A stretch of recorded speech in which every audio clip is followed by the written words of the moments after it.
Good evening. This is Scheets at Sushi Stampin' Snippets. My website is, or my blog rather, is sushystamps.blogspot.com. But Sushi Stamping Snippets are short little videos where I give you a hint that'll make your stamping experience a better experience. So tonight I'm going to show you what I do when I have a stamp set and a set of framelits that go with the stamp set. They usually come in an envelope with a very sticky tape on there, and I'm always afraid I'm going to bend them.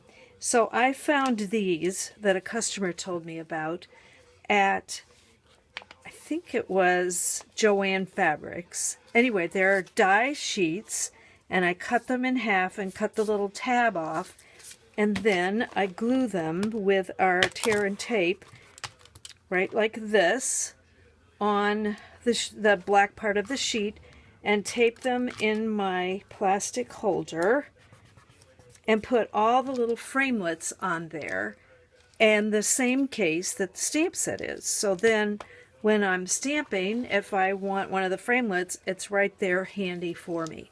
And I'll tell you what, this is a lifesaver. I don't have to go hunting anywhere. The other thing I do with those magnet sheets is over where I have my Big Shot,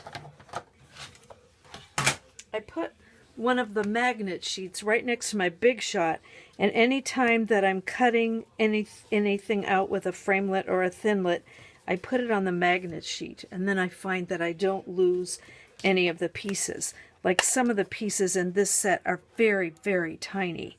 So it's very helpful to have a magnet sheet right next to your Big Shot so you won't lose it. So that's my snippet for tonight. Come back next Thursday and hear another little hint that'll make your stamping easy from Sushi the Stamper. Bye now.